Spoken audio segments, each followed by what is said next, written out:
Hello and welcome. I am Dr. Lara, a clinical pharmacist specializing in functional medicine, as well as a certified yoga teacher and Reiki master. I run a truly integrative health coaching practice encompassing functional medicine lab testing, yoga and meditation, and a sprinkling of Reiki energy medicine. Join me here on Light Body Radio to break through your health plateau and come into alignment with your natural vitality.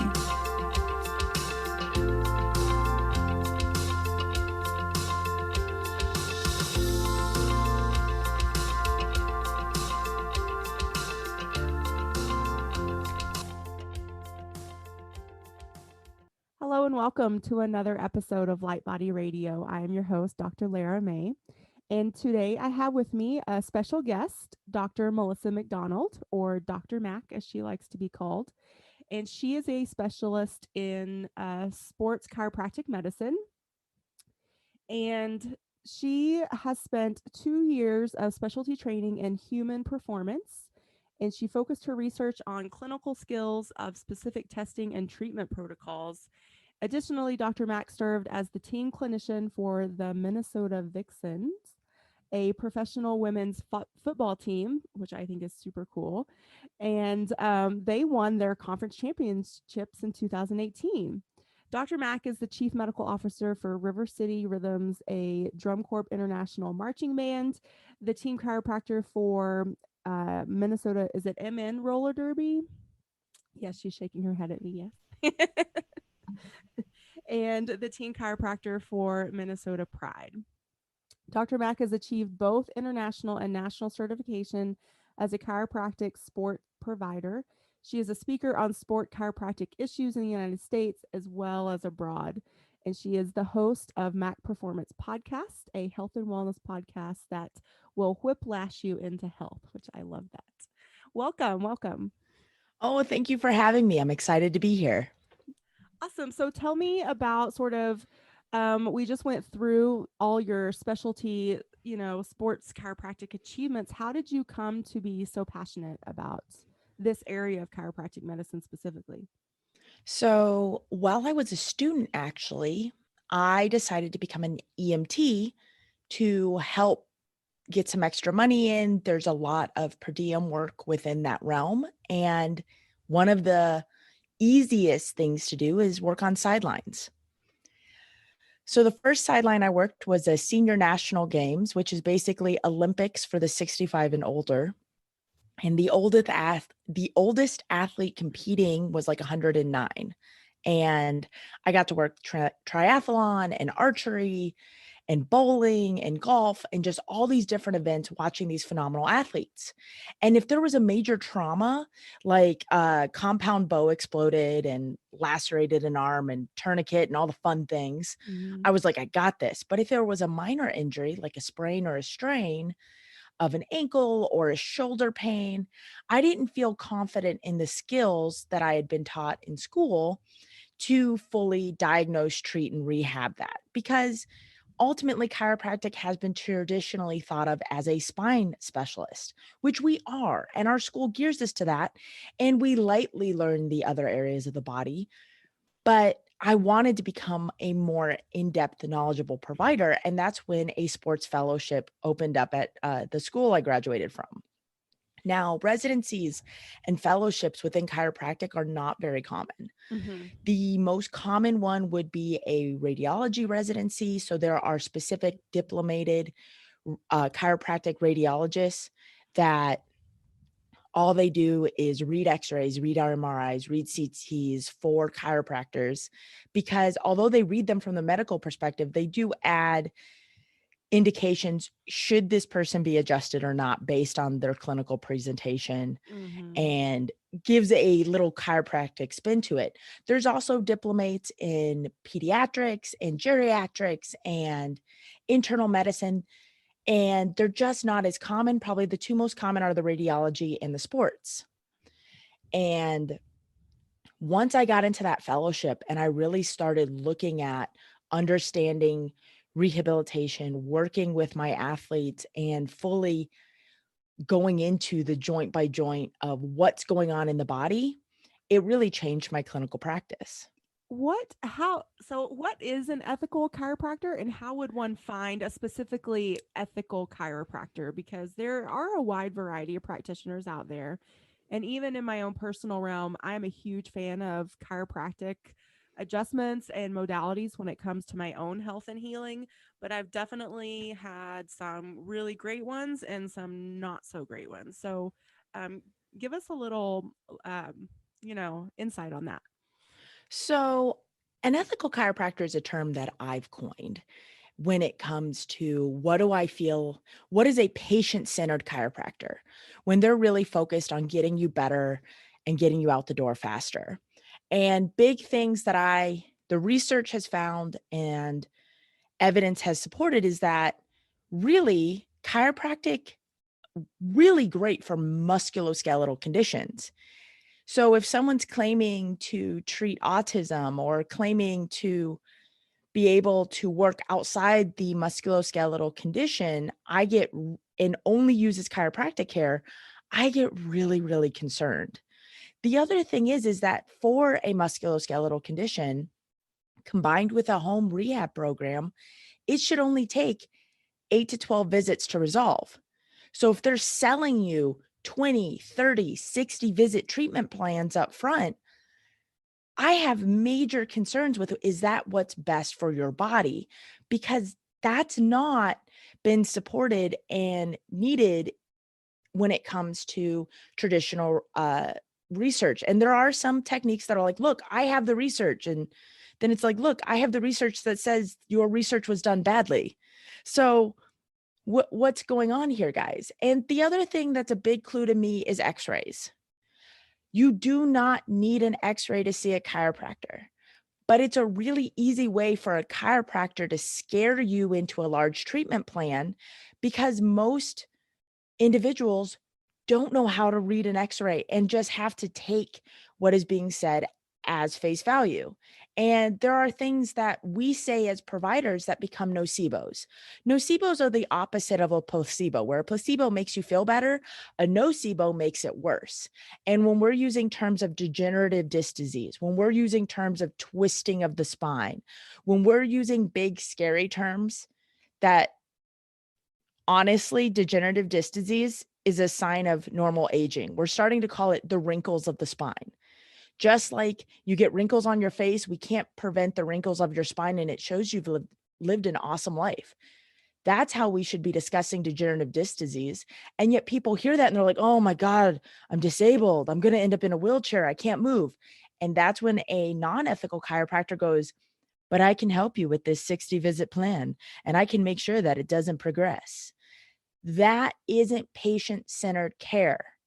That is the doctor-centered covering his paycheck, covering his needs. And yes, chiropractors have to be able to support their families and support themselves, but they need to do it ethically.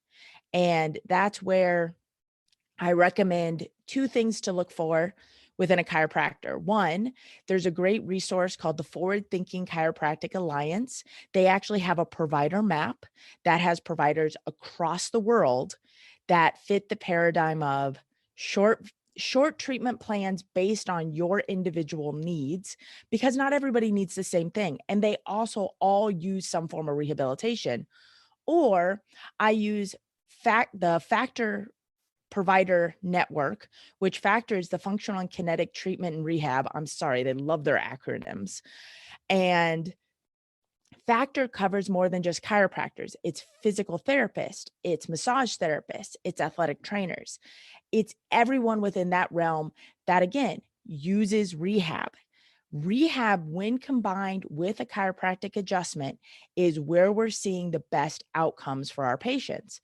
So if they're just adjusting you and not sending you home with work, one, you're becoming reliant on the provider to control and manage your issue. When you should be able to control your own body and only need to rely on the provider when you do something dumb. I love that. Okay, so I what do you think about the concept of a tune-up? So you've had an injury, you've gone through your short course of treatment and rehab with your fantastic ethical chiropractor, And what do you think about the concept of, oh, do I need regular tune-ups, or do I really only need to come back when I'm in pain again?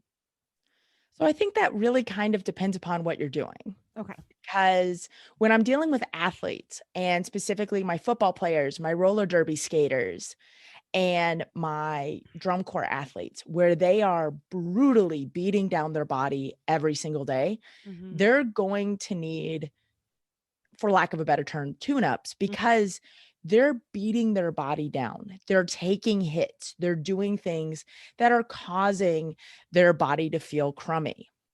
But for the average individual, if you're working behind a desk, but you're taking the time to get up, exercise, drink enough water, get enough sleep, move, for the most part, you're probably going to be able to manage your own body and not have any issues. But if you get into a high stress period where you can't get to the gym as often, you're stressed, so you're starting to maybe eat the crummy foods or rely on some self-soothing mechanisms that aren't necessarily the healthiest options, Mm-hmm. those really, and you're becoming more stagnant, that can lead to issues where you need to be seen. So, yes, I do think there are times that you should be seen, but for the average person, do you need to be seen 3 times a week every week? No.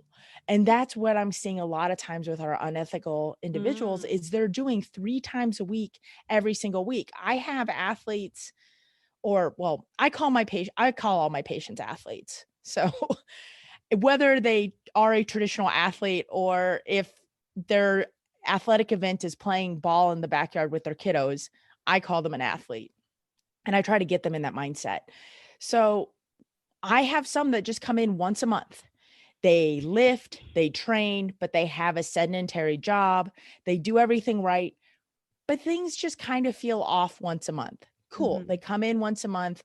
We go through what's going on. We look at how their bodies moved, changed in the last month. I give them new exercises and then I send them on their way. That's how I kind of see the tune up when there isn't a true injury. But then I have other people that I have one plays hockey, is a firefighter, and does CrossFit.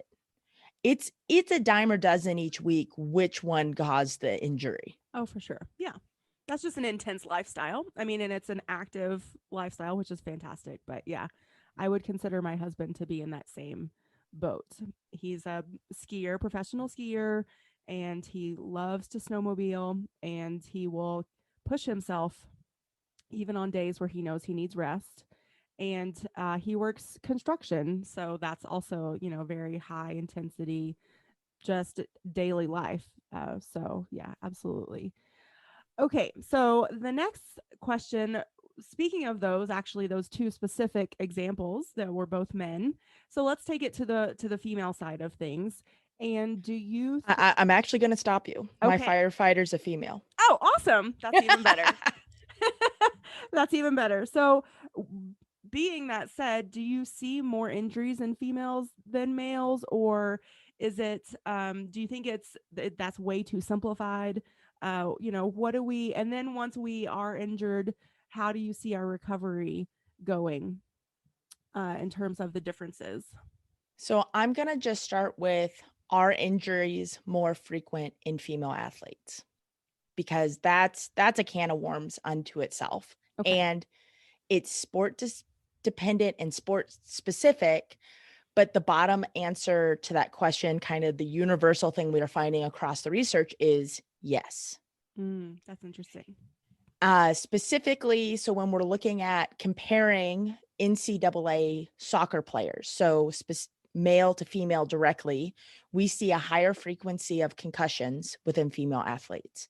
We Hmm. also see a higher frequency of knee injuries, and knee injuries is across the board. Every single sport that a female athlete competes in, except one, has a higher incident of ACL injury compared to their male counterpart. And the one is downhill skiing. Mm. So, and there have been a number of research articles looking into why. One of the biggest contributing factors to why female athletes have more injuries is their preseason training and their preseason conditioning, which for female athletes generally consists of running. They haven't traditionally been taken in the weight room and taught proper squat form, proper deadlift form, proper bench. They haven't been heavily loaded and put into heavy lifting situations. One, because traditionally that's for the boys. Girls don't do that. Oh, I But find that infuriating. oh, you don't. Or they have this misconception that if they do lift, that they're going to come out looking manly. So they don't want to train as hard. They don't want to go as heavy. Then you also have the issue of reduced energy deficiency in sport, formerly known as the female athlete triad. So in 2014, the name changed to the Red S. And Red S used to be a point of pride for certain athletes.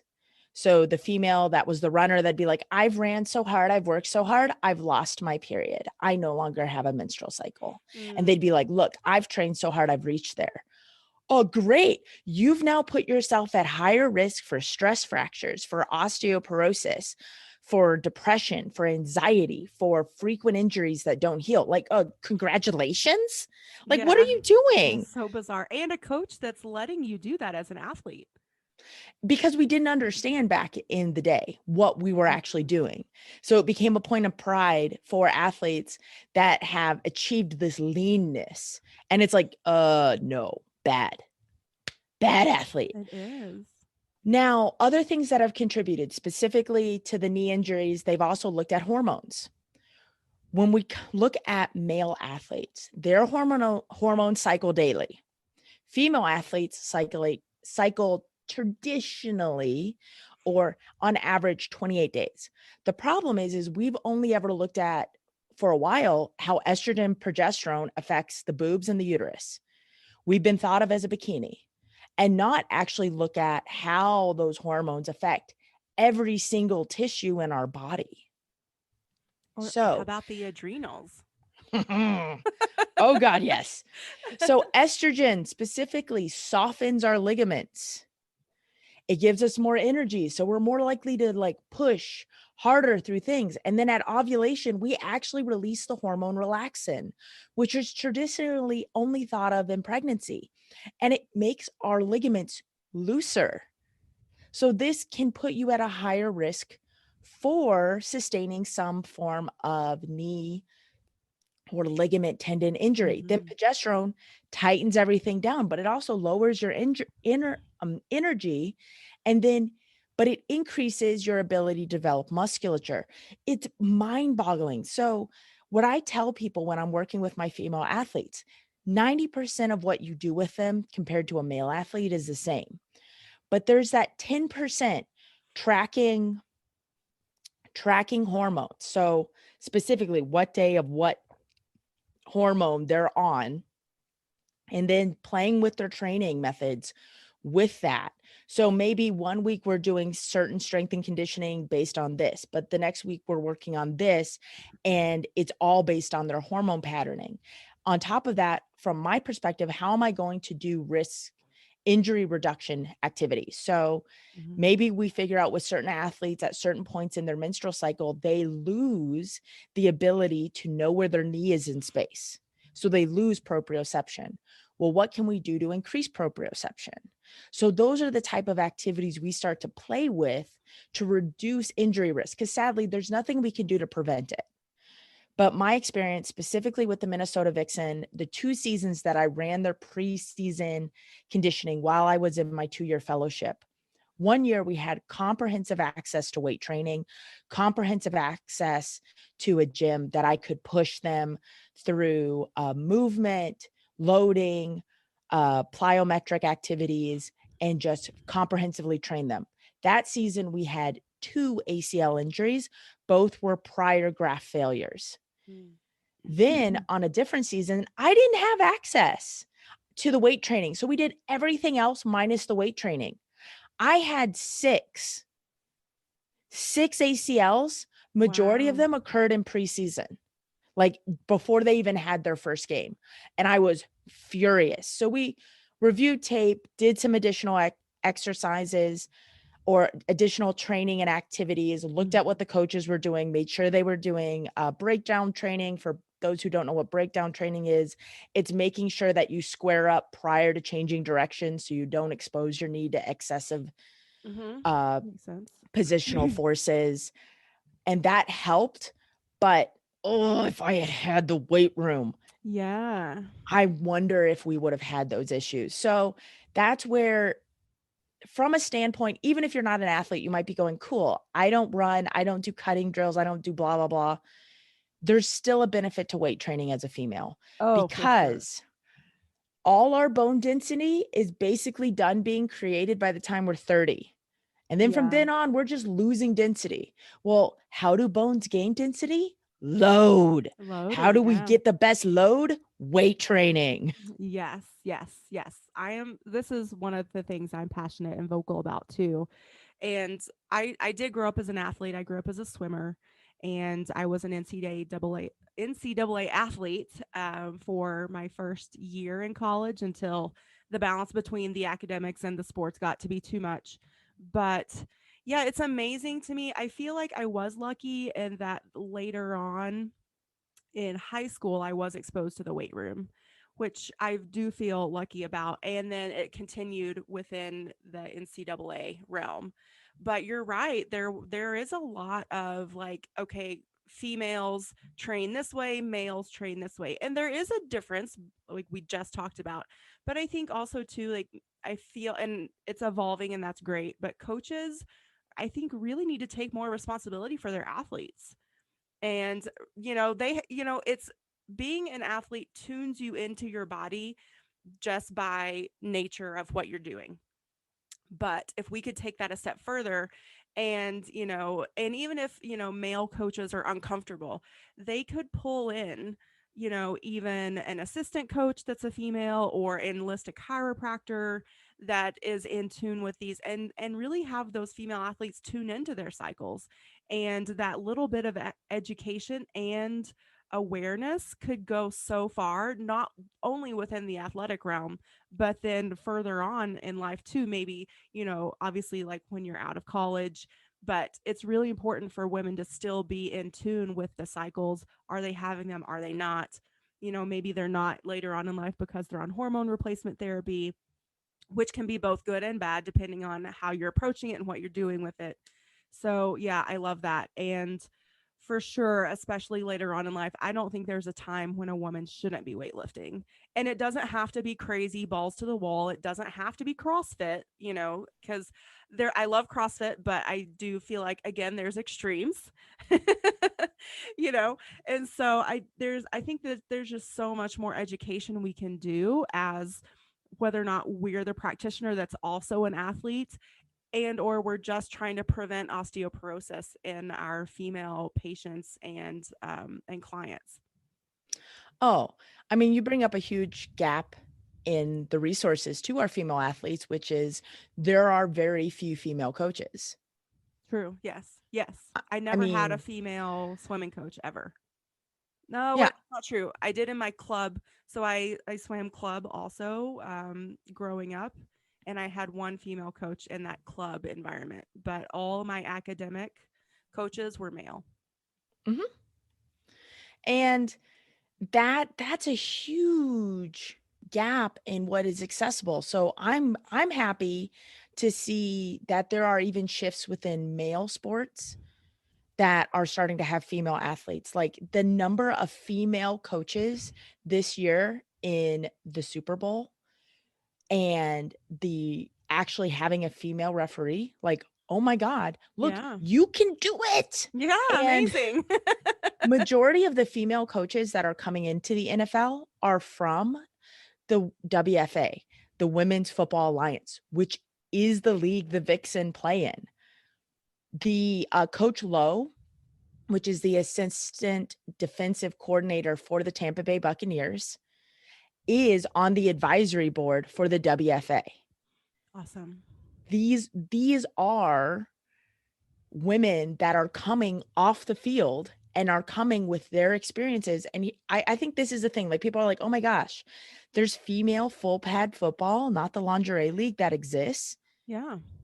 Um, not only does it exist, it's been around. The Minnesota Vixen are the longest running.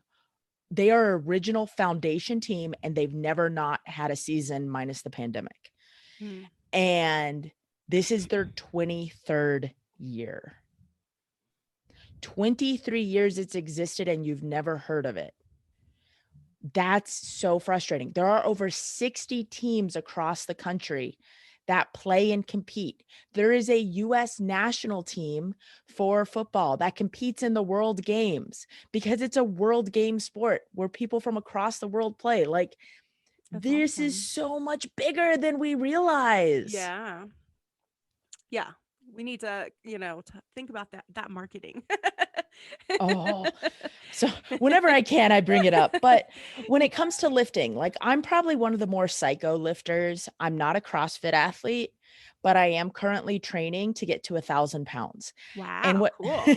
so I'm trying to get my deadlift, my bench, and my squat to add together to 1,000 pounds. My current PR is at about 630. So I'm close, but that's still 300 pounds to add on somewhere Oof. is a Yeah.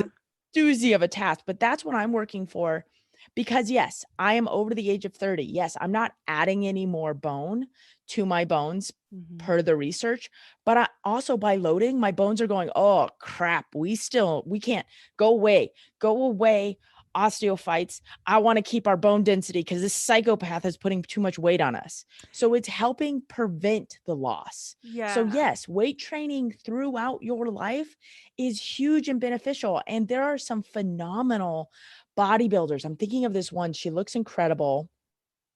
She's like 70 and still does physique competitions. And Mhm. she looks amazing. And all she does is weight train. She doesn't have that kyphotic spine where she's all hunched over. She doesn't look like a 70-year-old. Honestly, she looks like she's 40 and she's cut, ripped, and gorgeous. Like weight Yeah. training is your key to long life, long, healthy, movement based life. Yes, I can't even tell you, especially as of late. I'm 40, about to be 41.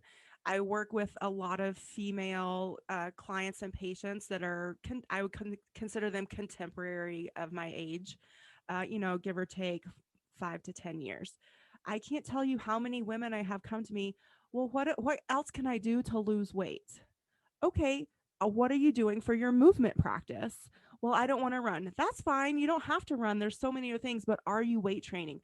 Ew, I don't want to look like a man.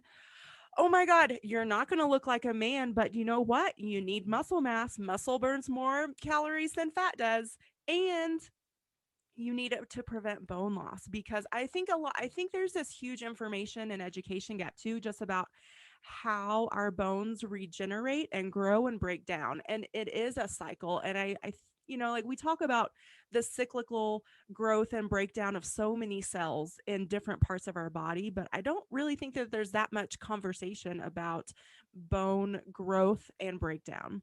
And so that's something that I talk a lot with my clients too. Do you want to give us the chiropractor's bird's eye view on that? Uh, it, I mean, from the chiropractic bird's eye view, this is, I look at it more from the sports view, which is Okay. simple.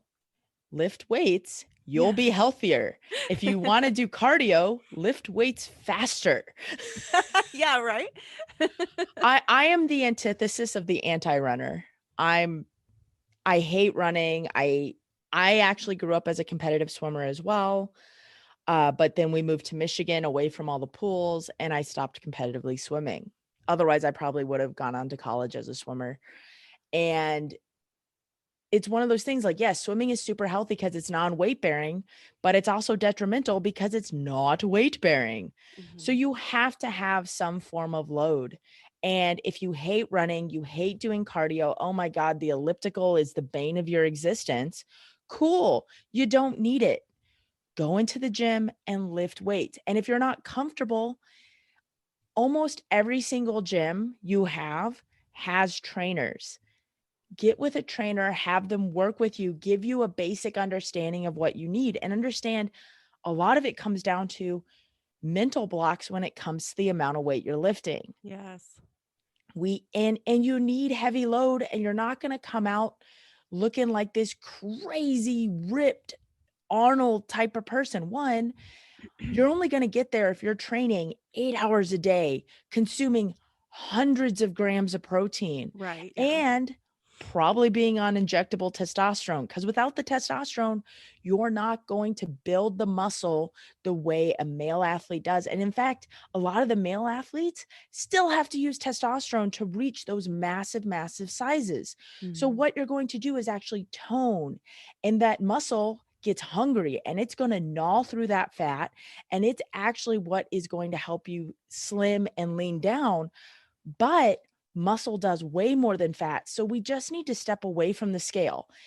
What a scale tells you can be so defeating and so frustrating. And you just need to ignore it and go off how you look, how you feel, how your clothes fit. Yes. Because, yes, I am a sturdy gal, as my husband puts it. I am dense. And when people look at me, they usually guess that I weigh about 170 pounds, but I'm 5'8", so I'm fairly tall. Let me tell you, I don't weigh that much. I weigh a lot more because I am densely packed muscle because I'm moving so much weight. And so when I get on the scale, I'm like, oh my God, Oh this is awful. Oh, yeah. One of my And clients was like, "I hate this number on the scale." I'm like, "Well, then stop weighing yourself." Like, that's a very facts. simple solution. And she looked at me and rolled her eyes, but I'm like, "No, really." Because, and I repeated to her exactly what you just said. How you feel, how your clothes fit, all those things. Yes. So, yeah. Oh, it's So, it's so frustrating because we get so caught up in what social media, the Instagram blogger, the I mean, if anything, it's gotten so much worse. All these perfectly posed pictures. I'm sorry, I can take a picture on the same day and I can look 50 pounds lighter simply by how I contort and twist my body versus taking on a front on picture.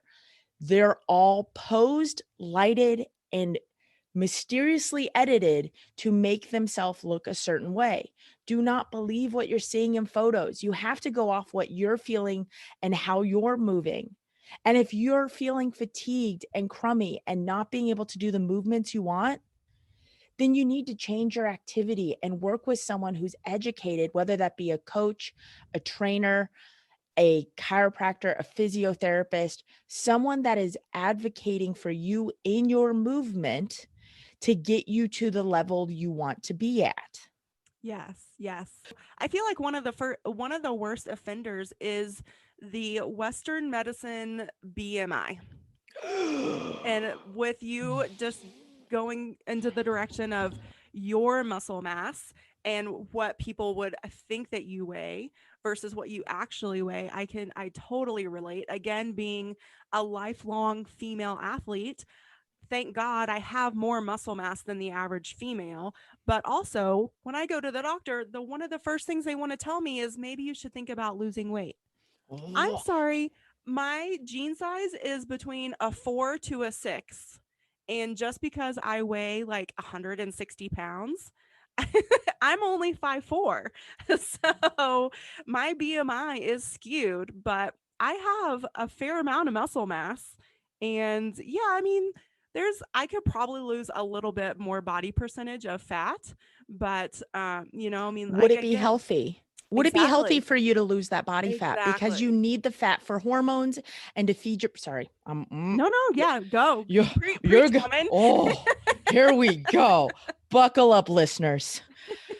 BMI is garbage. It Thank was you. never to be designed to be utilized on humans. It was a mathematician creating a theoretical system to calculate body mass, but it was never actually to be implemented on humans because there are such extremes within human performance.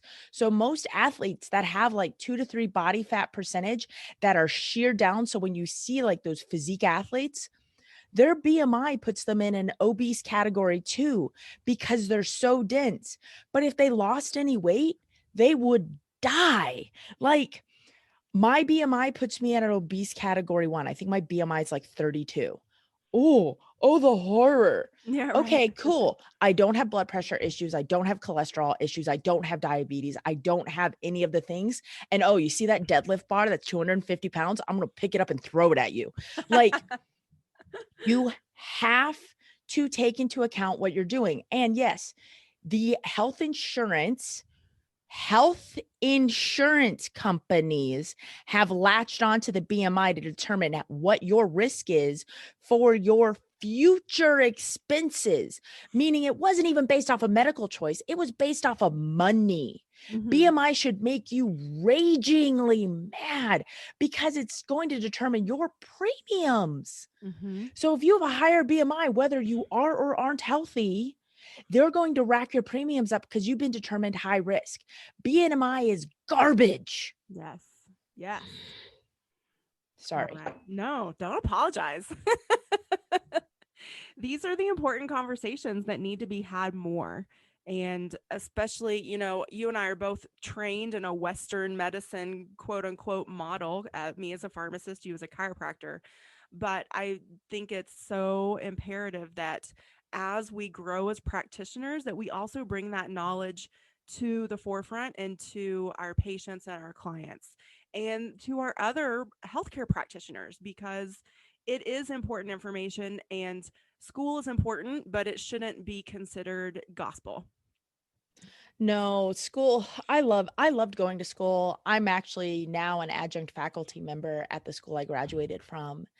And here's the problem with healthcare that I think patients don't fully understand, or the general population doesn't understand. And that is, we're continually doing research. We are looking into and trying to find best practices. And a lot of times, what we were doing 10 years ago has been proven to not be the best practice that we're practicing now. And that's so uncomfortable for patients to realize, oh, what I had done 10 years ago, you're no longer doing. So was it wrong? Well, if you had it done today, yes, it would be wrong. What they did back then was the best information they had. Medicine is always evolving. And I think one of the areas that has there are two areas that I find have the most confusion on them. One, concussion science and research. Holy crap. We have put a lot of resources into understanding that little booger. And the problem is we still don't have a gold standard of diagnosis, meaning we cannot diagnose from an MRI, a CT. We're basing it off of symptoms still and having to rule out the other big scary things. And the other thing is like, so when I was in high school, you weren't immediately pulled from play from being hit. You were told you weren't allowed to sleep and you were returned to school the next day. Now we pull you if we even kind of think you hit your head. You are told to immediately sleep as much as possible because that's how your brain heals. And then we put you on a return to play, return to learn, return to work, whatever best applies to you to get you back to the activities you want. And now we're actually starting to introduce activity almost on day one of recovery because we're finding that getting you back to some form of movement, whether that's simply riding a bike, going for a walk, helps you heal faster as long as we look at your symptoms and your symptoms aren't getting worse. Now, the other one that's hugely confusing is what we're now calling tendinopathies, formerly known as tendinitis. We've done oodles of research that show that it's not actually an inflammatory process affecting the tendons, which is why we need to call them tendinopathies. And tendinopathies respond to movement and weight bearing. So resting and icing make it worse. But if you're so stuck in calling it a tendinitis, which Dr. Google was what you're going to get, when someone tells you to move and load, you're going to be like, whoa, that's going to make it worse. But no, it's all about optimally loading the injury appropriately under supervision that gets you better faster and gets you back to your activities. Like, we're learning so much and it's turning over so fast that as a general population provider, it's impossible to keep up with. And even in the medical realm, unless you dedicate time to it each week, you're behind and you're making bad recommendations.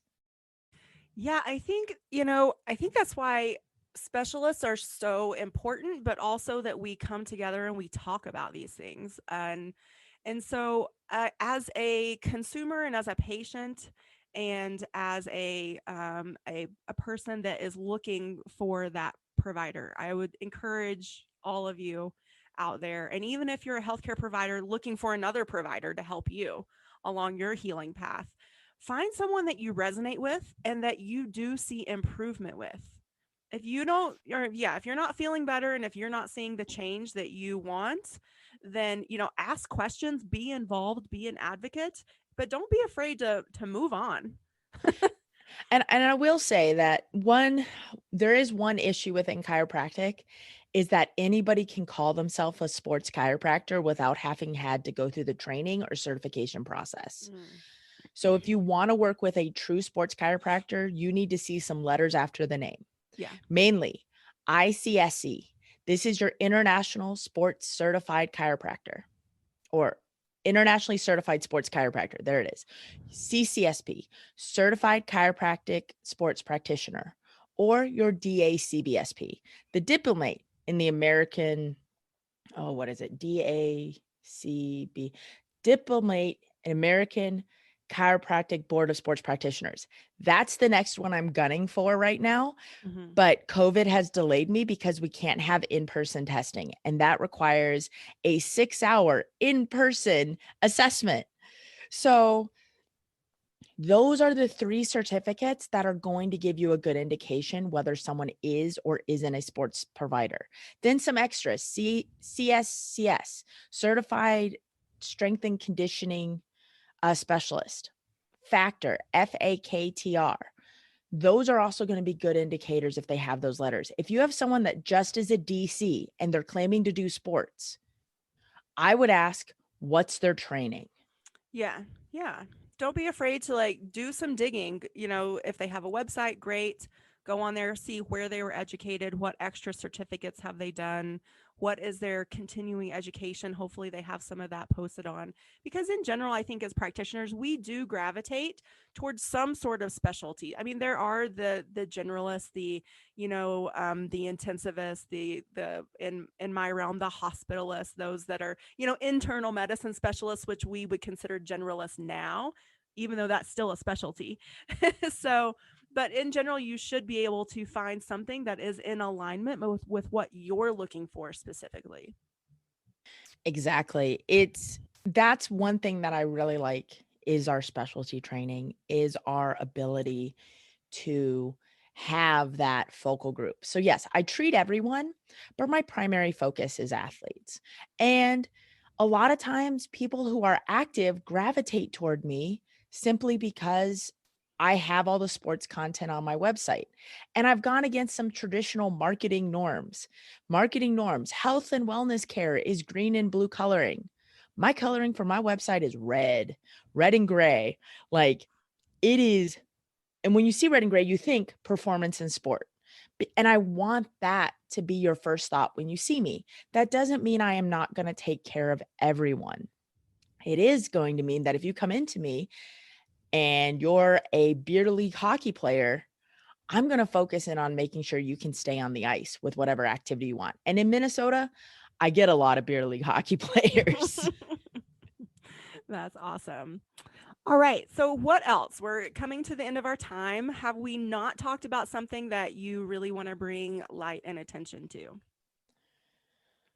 Oh, no, I don't think so. We've covered like all my favorite things to talk about, like finding the right chiropractor, because there are so many chiropractors out there. There's almost one on every corner at this point in time. They're just everywhere.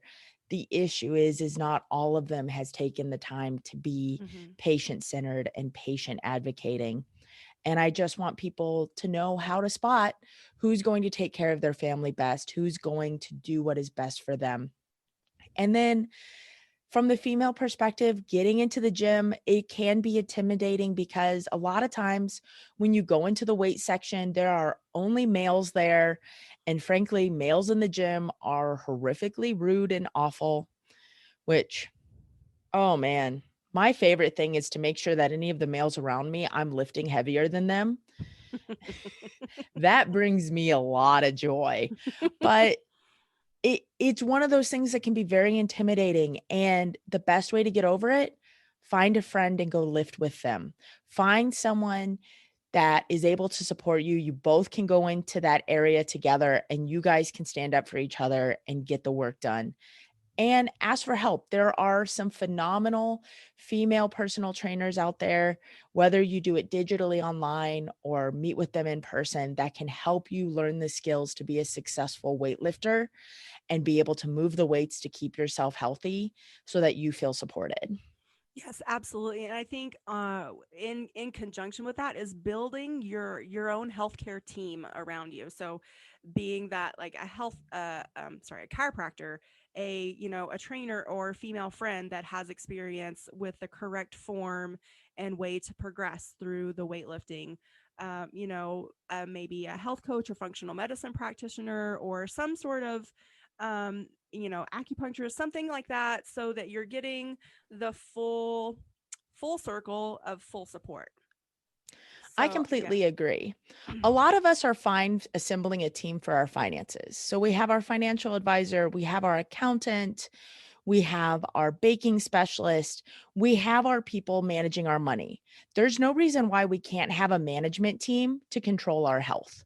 And honestly, at this point in time, that's what we need. So, yes, you need your team and they all need to be on the same page and willing to communicate, which is why when I'm working with patients, I have a list of providers I'm comfortable sending them in my area because I know I can call them up and we can chit chat so that I fully know what they're doing to you. And I'm not relying on you to communicate it because bless your hearts, you always miss something really important or you take something really wrong. But I can communicate with them to fully have a full picture of what's going on with your health to help kind of steer and guide and make sure my care is also complementing what you need. Yes, absolutely. Yeah, I don't really my new view on this is that I don't really see a lot of competition. I just see opportunity to build bridges, help our communities and the public just be healthier. And yeah, we're Yes. not going to get there unless we all work together for the benefit of our patients. Exactly. There is no one provider that can do it all. Oh, And absolutely not. Yeah. if they're claiming to do it all, that should be a big red flag that they're more concerned with themselves than for you as a patient Yes. or client or Yeah. athlete. Yeah, and there's still a role for that classic, PCP, MD, there's absolutely that role there, but they shouldn't be the end all and be all to your healthcare. So I just want to put that out there that I still love you, Western medicine MDs. I have one myself that I love dearly and I appreciate, but I definitely have a team of different providers that I rely on, and I encourage my patients and my clients to do the same. Oh, I completely agree. One of the I love my MDs. They are phenomenal when you are sick. They are phenomenal at taking care of those chronic high blood pressure, diabetic issues. The issue is their training is not necessarily geared towards musculoskeletal conditions. They're geared towards referring for those. So that's where you need your musculoskeletal, your body care team. That's your chiropractors, that's your physios, that's your massage therapists, that's your acupuncturists. They need a team as well. So Yeah. understanding, I love my MD. I love what Western medicine has provided and prevented and allowed us to get as a direction in population, but when it comes to low back pain, bless their hearts. Yes. And on that note, we will close it up. Thank you so much. Tell us where we can find you and all the fun stuff. Absolutely. So, as mentioned in the beginning, I am the host of the Mac Performance Podcast, the podcast that will whiplash you into health as we jump from different health and wellness topics. I also have an Instagram at MacP_clinic. And my clinic, if you're in the Twin Cities area and want to come see me, is Mobility Agility Chiropractic Performance. That's right, it's Mac Performance, where you can see Dr. Mac. Awesome. Cool. Well, maybe we'll have you back sometime soon and we'll talk about that low back pain.